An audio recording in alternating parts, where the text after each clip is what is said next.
یه وقت من پشت میشه بفهم یعنی قبل من اینجا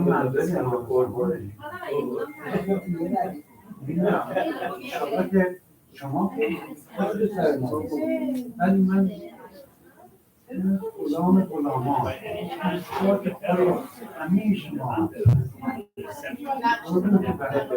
اجماع السلام. اللهم صل على محمد وآل محمد وعجل فرجهم. أعوذ بالله السميع العليم من الشيطان الرجيم. بسم الله الرحمن الرحيم. ولا حول ولا قوة إلا بالله العلي العظيم. حسبنا الله ونعم الوكيل. نعم المولى ونعم النصير. رب اشرح لي صدري ويسر لي أمري واحلل عقدة من لساني يفقه قولي. الحمد لله رب العالمين والصلاة والسلام على سيدنا ونبينا أبي القاسم المصطفى محمد. اللهم صل على محمد وآل محمد وعلى أهل بيته الطيبين الطاهرين المعصومين المكرمين، لا سيما مولانا بقية الله في السماوات والأرضين. روحي وأرواح العالمين له الفداء. أما بعد، فقد قال الله الحكيم في كتابه المبرم الفرقان العظيم. بسم الله الرحمن الرحيم. فاسألوا أهل الذكر إن كنتم لا تعلمون. اجمعا صلوات. اللهم صل على محمد وآل محمد. Today, for like 1 hour, I was thinking about the meeting that I had with Ayatollah al-Uzma Sistani Hafadahullah, and I tried to remember every word that he told me. Because as you know, he is the agent of Imam alayhi salam. He is the representative of Imam alayhi salam. So basically at the time of Ghibat, we look at them, we look at the Maraji', we look at the scholars. And he's one of those. And one of the A'lam, alhamdulillah. So I was thinking, what did he exactly tell me? One of the things that he actually emphasized on that was about the youth who are living in America. And he told me, if you want to guide them to the path of Islam, you need to use those who know them better than you. It just actually gave me a shock, because sometimes we are misunderstood. We treat our youth the way that we were treated. Or we look at our family values and we think that the value that has been given to me, the way that I was given, I can give the same value to my children, my next generation, my community, the way that I got it. That's actually is making me confused, because as you know, unfortunately nowadays, we don't see a big change in our kids, in our youth.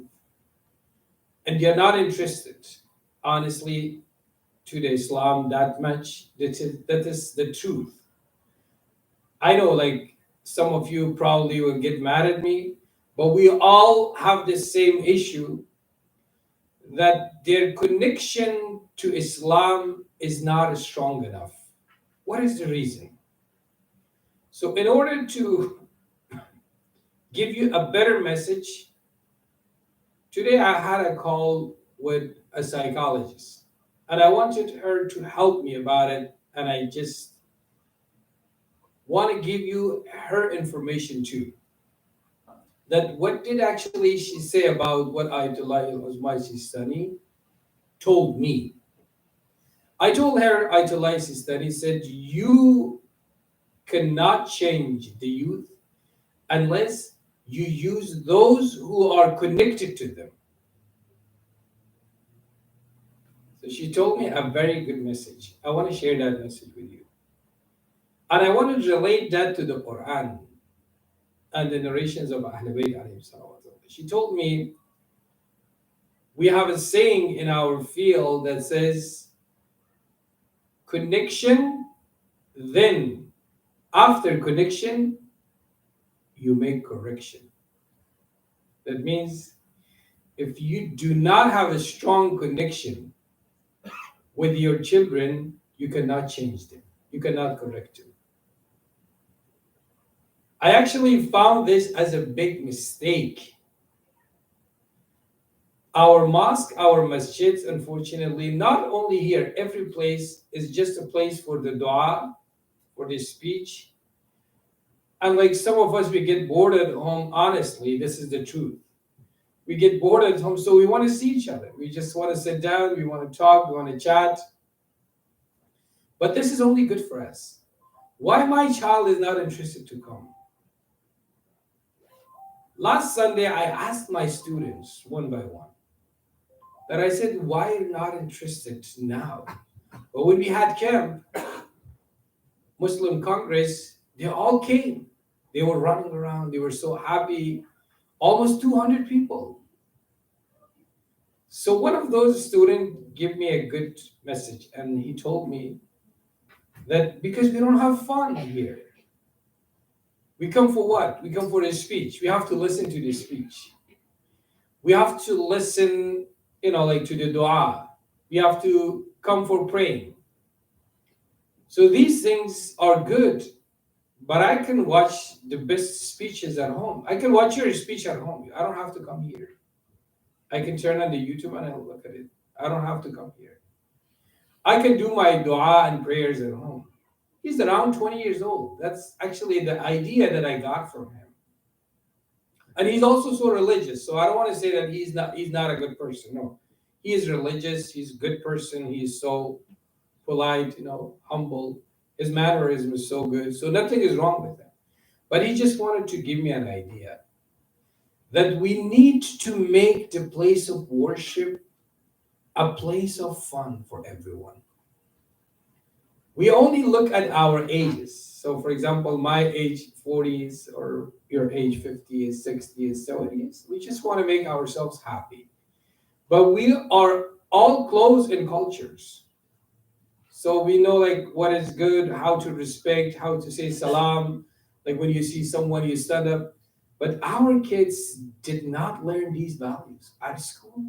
They can even yell at their teacher. Hey, teacher, can you repeat that for me again? But in my time, I couldn't ask my teacher to repeat it for me. So whatever he says. You have to learn it. Or nowadays, for example, the child comes home, 4 or 5 years old child, and comes in front of the father and says, the father, that was your mistake. You were not supposed to do that. Right? Sometimes like our children 5 years old, or maybe they come to their grandparents and say this. But back in the days, it wasn't like this. I couldn't talk to my parents like that. Even if they were making mistake, we were not allowed to say anything. So basically, Imam Ali alayhi salatu wasalam says, raise your child according to the time. The time that now we are in it, it's totally different than other countries. Last year, I went to Saudi Arabia. I went to Iraq. I went to Iran, for example. I had little idea about Qatar. I asked some people because I was there for 2 days. But totally the lives of other countries are different than here. The children in Iran, in Afghanistan, in Iraq, they think different than here. So we listen to the speeches that is about Iranian youth. This is about Afghan youth. This is about Iraqis youth. But what about the youth in America? In America, our children, they spend most of the time with others. They're not here with us. They are with teacher, with friends, with iPads, with computer, with all these technologies. So basically, if you sit down every day, our child probably can be with us for like 1 hour, half an hour, because we're all so busy. So this actually, the last message that actually today I was thinking exactly, what did he tell me? He told me a lot of things, but this part was very important. That he told me you have to get connection by those who are connected to them. That means you have to find someone who can give you their idea that what they think, how they think. Like when I want to bring my child here, for example, I'm gonna ask him to sit down, listen, because there's no choice. There's no one at home, and I'm coming, and he or she is supposed to come with me, right? But I ask him or her to sit down over there. Now he's gonna listen to me. But when he's 18 years old, when he starts driving, when he gets his driving license, he said, "Daddy, you want to go masjid? Go. But I don't want to come today. I'm tired. I want to go somewhere else." You can't stop him. You can't stop her. Logically, it's not acceptable if I force my child to come to the masjid. I force my wife, I force my family member, whatever. You have to come to masjid because I want to go. So here, what Ayatollah Sistani says actually give me a big message that we need to make our connection strong to our children, which we are not doing it, unfortunately. And we keep losing them. You know, like I know the parents that they're so religious. They pray 5 times. They're so good. But their children are not even religious. They don't even pray. They don't even come to masjid. They don't care about nothing. It's not their fault. I believe now what the psychologist told me today, it's not their fault. It's our fault because we don't know how to treat them, because we don't know how to stop them from the evils. Because when they are young, we force them. But when they are on power, when they are independent, they're not going to listen to us. And they listen to their desires. They listen to the one that they love. So this young man that he told me last week, that he said, we want to come to masjid for fun and learning. That gave me a big message. Today I had a meeting with the manager at school. I said, from now on, we have to make a decision that after school, 3 hours, fun. Small competition, maybe giving gift, running around, playing, basketball, competitions, tournament, things like that, to bring them to the masjid. When they have fun, they will listen to you. If you're not happy, like this psychologist told me that he said, if you're not happy, nothing will taste good for you. Like if you're sad, even if you're hungry, like I don't know if you have tried it before or not.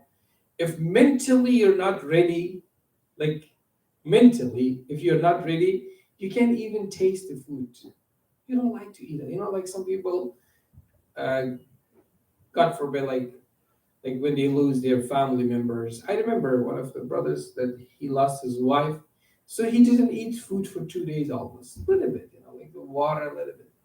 He said, I don't have any appetite. I don't want to eat anything because mentally he was depressed. So when mentally we are not ready for something, we cannot do anything. Like in our culture, we have been taught, no, listen, you cannot do anything. You cannot become engineer. You cannot become a doctor. You're too late for you.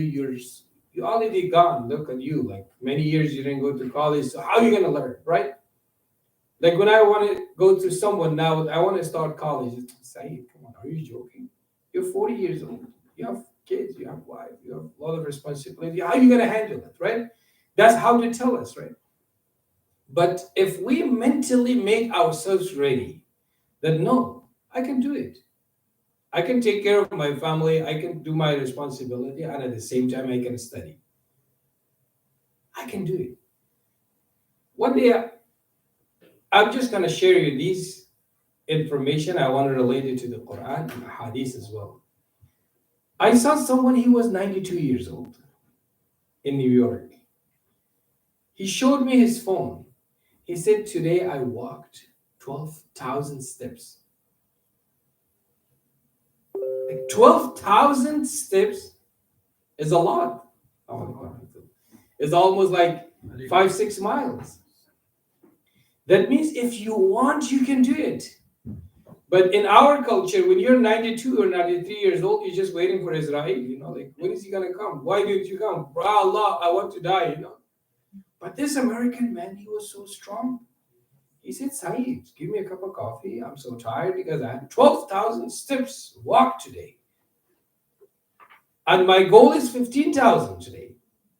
Look. But we are different. So the problem with us that mentally we are not connected to our body. So the human being, as she said, like, I want to share this information with you. It's all good information. That if you connect yourself mentally and physically, then you can do everything you want. It depends, like you try your best at least. Allah says, La yukallifullahu nafsan illa wus'aha. When you look at the riwayat, like for example, Amir al-Mu'minin alayhi salatu wasalam, right? For 3 nights, he did not eat the food. But this doesn't mean that he was not eating. So he had something, maybe like a piece of bread, maybe something. Because logically, it's not acceptable that for 3 nights or 3 days, you don't eat anything. You'll be out of energy and you die. No, the food, the ta'am, وَيُطْعِمُونَ الطَّعَامِ in Arabic, the ta'am means the food. For example, tonight, Joy Rashidyan brought us food. And that's called ta'am, the rice, right? But when I have a cookie, for example, I'll probably have a cookie. I probably have a piece of bread, something. That's not called ta'am in Arabic. So our generation know this. So when I was giving the speech, after my speech, one of the sisters, she came to me. She said, Saeed, I'm a doctor. I cannot believe that Amir al-Mu'minin lived 3 nights and 3 days without food, only with drinking water. It's impossible. He would faint. He would die. And the lady, Hazrat Zainab, Hazrat Zahra, salamullahi alayha, Hazrat Faisal, it's impossible. So what is the story? Because when I give a speech here, I'm thinking like those people for 20 years ago. But I forgot that the one who's sitting in front of me, she's a doctor. She knows everything about eating food and drinking water, like how much water you need every day. If you don't drink enough water, you get dehydrated, you get sick, right? Your blood sugar will go down, your blood pressure will go down. So it's dangerous for your health. So Amir al-Mu'minin was a human being, right? So what am I supposed to do here now?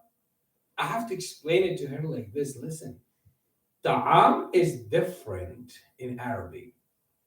So in Allah subhanahu wa ta'ala states in Quran that you can get the ta'am of Christians and Jewish. وَطَعَامُ الَّذِينَ مِنْ أَهْلِ الْكِتَابِ.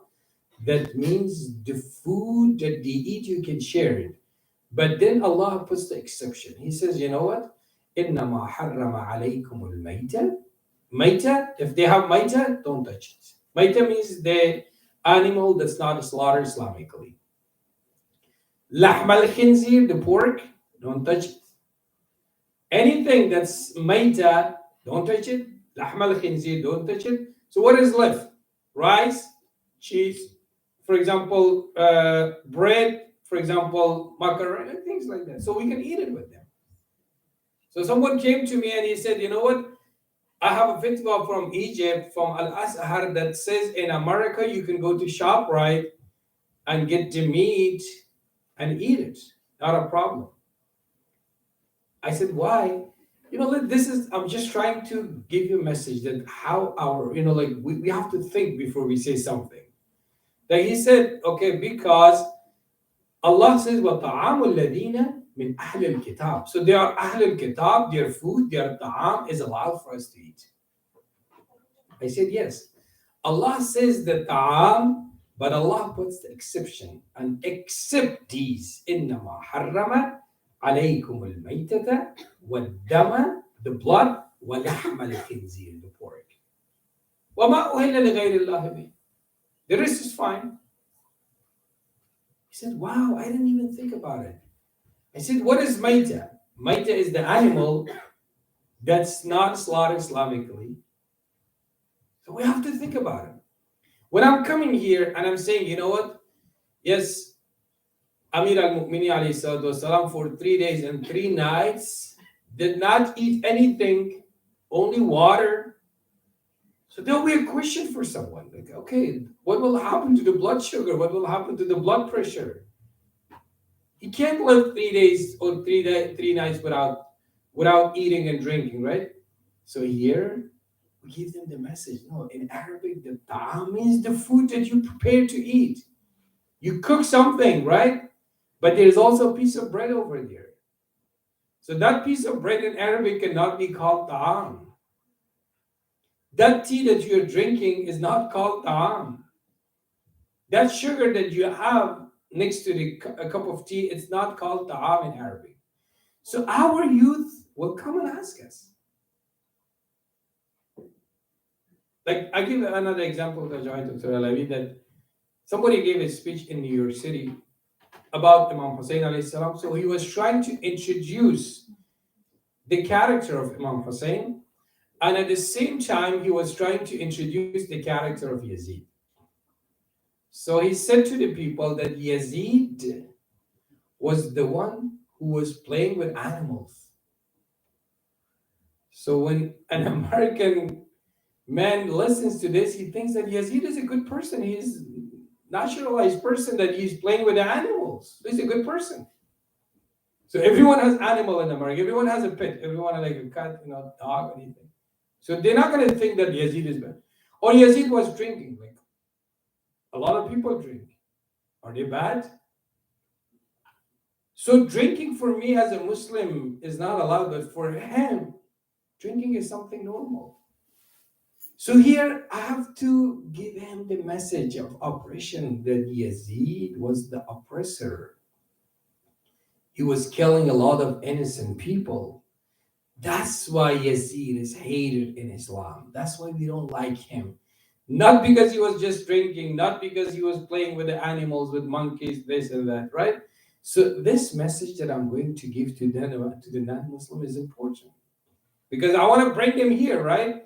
But when I introduce Yazid like this, he's not going to be shocked, because Yazid is animal lover. So he loves the animal.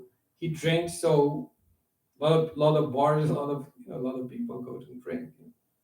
So now, like if I want to talk to my kids, like nowadays, it's a different story, brothers and sisters. That's why, as a psychologist said, connection is first, then correction. If you do not connect yourself to your children, this connection, where does it come from? In the Quran. Look at the Quran. Allah subhanahu wa ta'ala states about Hazrat Yusuf alayhi salam and Hazrat Yaqub alayhi salam. The moment that he wakes up from his dream, he goes to his father. That means his connection is so strong to his father that Allah subhanahu wa ta'ala states, إذ قال يوسف لأبيه يا أبت إني رأيت أحد عشر كوكبا والشمس والقمر رأيتهم لي ساجدين. Hazrat Yusuf alayhi salam goes to his father and says, oh my father, and my dream, إذ قال يوسف لأبيه, to his father, إني رأيت, I saw, what I saw, أحد عشر كوكبا, 11 stars, والشمس, sun, والقمر, moon, رأيتهم لي ساجدين, they were prostrating to me. So who is the first person that he goes to? That's his father. Right? Here in America, for example, our kids, when you mistakenly say something, they're not going to get mad at you because they grow with this culture. Sometimes probably you say something that you don't mean it. You probably don't mean to humiliate anyone, but something's coming out of your mouth. That's it. You made a mistake, right? So if you, like the people who were born here, who were raised here, they're not going to take it so serious. It's okay, you made a mistake. You just say sorry. All right, no problem. It was a mistake. It was an accident, something, right? But in our culture, Oh yeah, why don't you watch your mouth? What you just said to me, I can't believe you said that to me. Some of the people even stop talking to each other for years and years. Like, so when I talk to someone who was raised or born in my culture, is a different story. But when I talk to the youth, is a different story. So like this when she came to me, like, okay, I can tell you, like, on my mumbar, for those who were actually in my age or my culture, yeah, Amir al-Mu'minin alayhi salatu wassalam did not eat for 3 days and 3 nights, and he was hungry. Like, everyone will cry, everyone will agree with me. So, oh, thank you so much. Yeah. So they won't even think. But here she will think about the blood sugar, blood pressure, like the system of the body, like what will happen to the person. He's not an angel, right? So these things are not acceptable. So that's why we need to first connect ourselves to this society. In order to do that, we have to increase our knowledge. Like today, I was actually listening to the video of one of those who converted to Islam. Like Islam, me and you, honestly, I don't want to talk about you. I'm talking about myself. Islam has been given to me. It's something like inheritance. So no matter what, I'm Muslim. Like if I know the people that who did not pray for 70 years, but still I'm Muslim, I'm Shia, alhamdulillah. They go to Hajj and they come back, that's it. They're still Muslim, but they don't even know why did they go to Hajj. Why did they go to Karbala?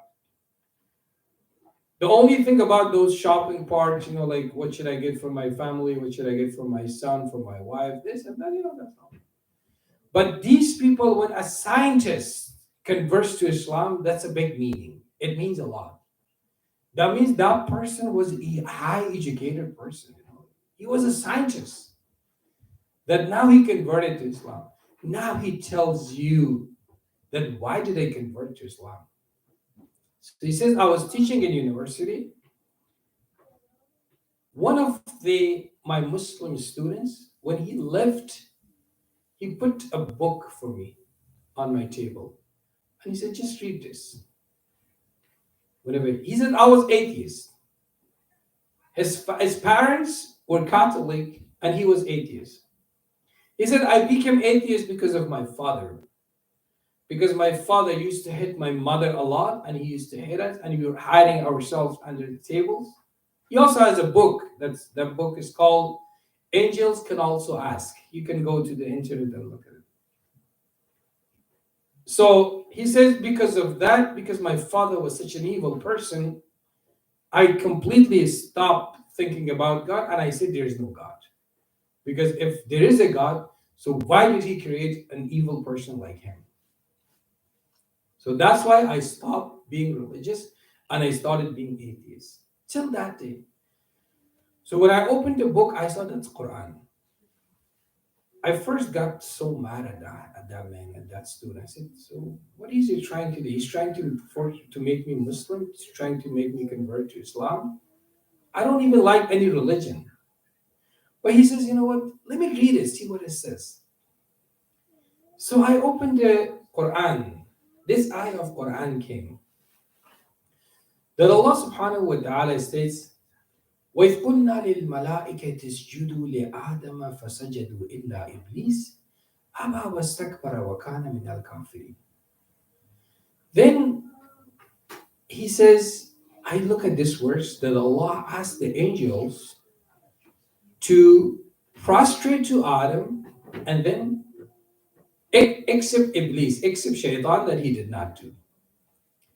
Then the next ayah, Allah subhanahu wa ta'ala states that the angels tell Allah that, oh Allah, وَيَسْفِكُ الدِّمَاءَ وَنَحْنُ نُسَبِّحُ بِحَمْدِكَ وَنُقَدِّسُ لَكَ. Oh Allah, why do you want to create human beings? They were already created before, but they just killed. They just killed and killing each other, khundizi, we call it. Like that's like, are you going to repeat that tragedy again, oh Allah? So here for a moment I thought with myself that, okay, angels were created, angels were created just to worship. So basically, they were not allowed to ask because their job is already described, right? Allah already gave them the job description that your job is just worshiping. But look at this Lord, that He gives freedom of speech even to those whose job is already described. They already have their job, right? But it's still Allah let them ask. And Allah does not punish them because they criticize, call on Allah like, oh Allah, why do you want to create a human being? Why do you want to create Adam? Allah only responds like that and He says, قَالَ إِنِّي أَعْلَمُ مَا لَا تَعْلَمُونَ. Soft spoken manner. Allah responds to them, and I know better than you. So this scientist says, you know what? Now I know what's going on. This Lord is a good Lord because He let the angels to talk. Even the angels are not here for talking. They have to, they have no choice. They have to worship. They have to prostrate to Adam because that's what Allah has to do, right? It's just like when you work for someone. So whatever your boss says, he give you a project. He says you have to do the project. You said, I don't want this project. You said, what are you here for? You're here for working, right? You're not here to say, I don't like this, I don't like that. You have to do whatever the boss says. So their job is already described by Allah, that their job is worshiping. So, but still Allah gives them chance to ask. He says, I started thinking about Islam. Then there's a lot of stories, that he said. One of those stories that he said is about the creation of the human being. He said, I compare, Surah Mubarak Mu'minun, Allah subhanahu wa ta'ala says, وَخَلَقْنَا الْمُضْغَةَ عَلَقَةً وَخَلَقْنَا الْعَلَقَةَ مُضْغَةً وَخَلَقْنَا الْمُضْغَةَ عِظَامًا فَكَسَوْنَا الْعِظَامَ لَحْمًا ثُمَّ أَنْشَأْنَاهُ خَلْقًا آخَرَ فَتَبَارَكَ اللَّهُ أَحْسَنُ الْخَالِقِينَ. First is a clot, blood clot. Then it changes to meat. Then it changes to bone. And that bone is covered. Then all the process that he says, I searched about it. And I said, wow. Allah already said how you're being created. So this is the one that I can trust. Because he was a scientist, because he had the knowledge, Some people in our culture, when someone becomes knowledgeable, scientist, the first thing that they do, they start being against religion. Once they're educated, that's it. They stop praying. They don't come to masjid. They look at us like when they look at me, oh, this old-fashioned guy. I don't want to talk to him. But these people, this American man, when he became educated, he started being humiliated himself. And he said, no, I'm wrong. What's wrong with me? Why I cannot reject this God? They give me too much information. Then he mentions about the Hadith Amir al-Mu'minin alayhi salatu wasalam, that he says about the health. And he says, your sickness is because of yourself. What you eat, is important. So I, as a scientist, I understand this. My eating is so important that if I watch my food, when you fast, think about your health. Like the day when you fast, look at your blood sugar is nice and normal, is low. Your blood pressure is low. Your stress level is low because you don't have too much food in your body. But when you eat a lot, so your body needs to react to that eating, right? Your heart needs to pump to give more blood. Your stomach needs to work. You get tired. You cannot walk properly. You cannot run. So Amir al-Mu'minin already told us that if you eat, you make yourself sick. So don't eat too much. He said that hadith gave me a shock. That who are these people? He is submissive to God. So he already gave me the information that I can use it today for this generation. We always talk about Amir al-Mu'minin, right? This is actually, I started a new project, inshallah, with our youth. Inshallah, may Allah and Imam Zaman alayhi salatu wasalam can help me. Inshallah, I can do that. And also, it's good for myself too, because I increase my knowledge too. Now we talk about Amir al-Mu'minin, say, Ana Madinatul Ilm wa Aliyul Baba. I am the city of knowledge, and Ali is the gate, right? So we talk about the knowledge of the Prophet, but what is that knowledge? What do I know about that knowledge? Nothing, right? We are Muslim. But can we talk about the knowledge of the Prophet for 10 minutes? No. Can we talk about the verses of Quran for 10 minutes? Good information, no. We just think about something general. Like if we practice Islam nicely, everyone will come to Islam. You know, like at the time of Imam Zaman alayhi salatu wasalam, Ijma'an salawat.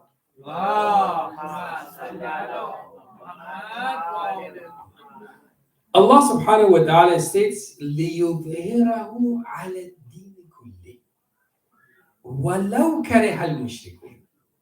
What does it mean? I just want to translate this part. That the religion of Islam will be all over the world. Like everyone will be Muslim. By force, by sword, by gun? No. They will automatically convert to Islam. وَلَوْ كَرِهَ الْمُشْرِكُونَ. You know, kariha is like when you don't like something, but you have to do it. Is in Arabic that's called ikrah. Ikrah, like in Farsi, we say ikrah daram. That means I don't like it, but I just do it, you know?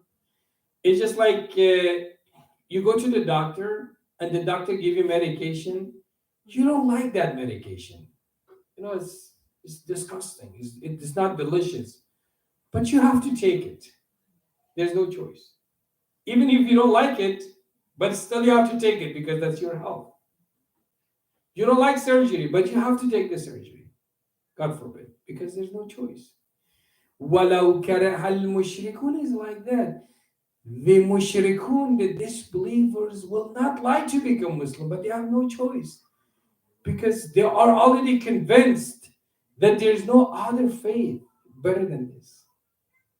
Why is it going to happen? Because Imam Zaman alayhi salatu wasalam will show you the real Islam, the real path of Rasulullah sallallahu alayhi wasallam.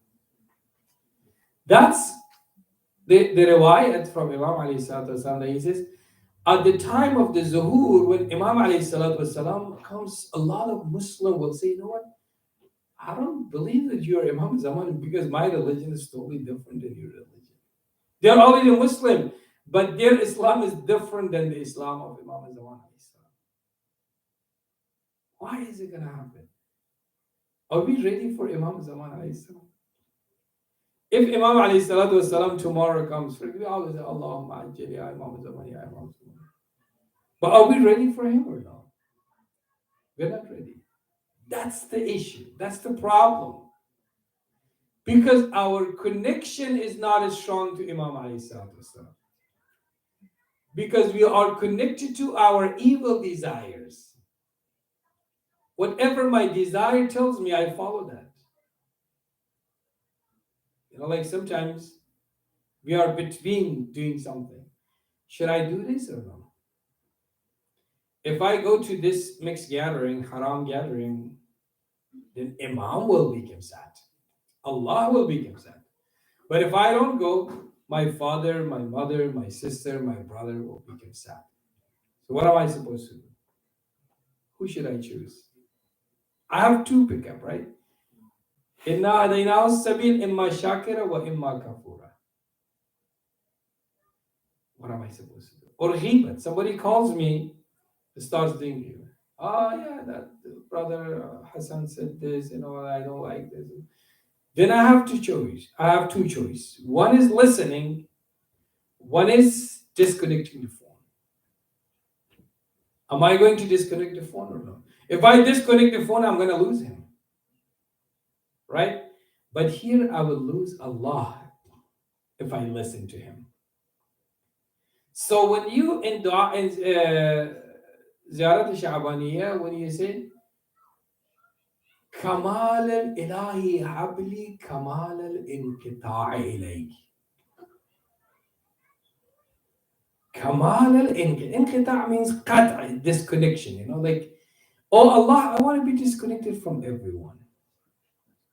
The story of Hazrat Yusuf alayhi salam. One time Hazrat Yaqub alayhi salam feel like he cannot live without Yusuf alayhi salam. He was so attached to his son. Allah put him in a trial for 40 years. Allah separated him. Until even Yusuf alayhi salam found his father, but he was not allowed to see his father because Allah says, still you have to wait. Because he needs to disconnect himself from everyone. Once he's connected to me 100%, then you can go to your father. Because he loves you so much. Like at the time of the death, when we die, if we love something or someone, shaitan will come and says, you know what? We're all going to see that moment differently. That's why our ulama, they actually say when we die, put us in a room, nobody should be around us, no one. Because shaitan will show that the person that you love. It says, you know what? If you submit yourself to Allah, I will kill him. That alam ma'na, we don't know it now. We will see at that moment. Allah says in the Quran that when we die, we will see that our spirit is going out. So here, Kamal al-Inqita means we have to disconnect ourselves with everything in this dunya. With desire, with family, with everything except Allah. If you are connected only to Allah, then Allah says, وَمَن يَتَّقِ اللَّهَ يَجْعَل لَّهُ مَخْرَجًا وَيَرْزُقْهُ مِنْ حَيْثُ لَا يَحْتَسِبُ. But if you connect yourself to dunya, oh, you know what will happen if I lose my job? What will happen if I get fired? What will happen to this? What will happen? Stress every day, right? No. Allah says, you come to me, I will take care of you. وَمَن يَتَوَكَّلْ عَلَى اللَّهِ فَهُوَ حَسْبُهُ. Whoever puts his trust to Allah, Allah will take care of him. But what am I supposed to do? I have to put step on the evils. Anything evil, like everybody has some evils around. Like I have my evils, you have your own evils. You know your evils, what is that? I know what is my evils, right? So am I going to put step on my evils or no? If I can put a step on my evils, then I'll be connected to Allah. So if I do not have that connection, I cannot be corrected. Same, if I do not have connection with my children, I cannot correct them. They're not going to listen to me because I'm not connected to them. They're connected to somebody else. It's just like when I call the number that is not in system. This number is not in system. So if I talk to that number, so I'm going to talk to you, right? I'm intending to call you, but I'm calling to the wrong number. I'm talking to the person. Hello, assalamu alaikum, how are you? He says, hello, I don't even know this wrong number, right? Why? Because my connection has a problem. Because I'm not connected to you. But when I dial your number and you pick up the phone, then you listen to me, then at that time you can get my message, right? So this is important. So the first thing is connection. That's why Allah subhanahu wa ta'ala states in the Quran. See, I want to connect this psychologist to the Quran. What she says, what Quran says. Quran says, "Ud'u ila sabili rabbika bil hikmati wal maw'idati al hasana." You want to invite someone to Islam? First, hikmat. Increase your knowledge. Why? Like some people, like they fight, they yell. Somebody called the other day. He called me. He said, said, I'm gonna give divorce to my wife. I said, why? Because she's not having good hijab anymore. She's not listening to me. She's this and that. I said, no. So what are you gonna do? You're gonna get. I'm gonna go to my country, get another wife. I said, what about if you bring her here and she doesn't listen to you? What are you gonna do? You're already 40, 45 years old, and then you go to your country and get married until the case process and everything. She comes here, and maybe she looks good at your country because she wants to come to America. When she comes to America, that's it. After 2 years, 3 years, when she knows what's 911, this and that, that's it. You're done. What are you gonna do? He said, yeah, say it. I need to think about it. I said, so try to make your connection better with this one because you're gonna lose all those money and the same story is gonna happen. Because no one can listen to you if you force them. If I force my wife, she's not gonna listen to me.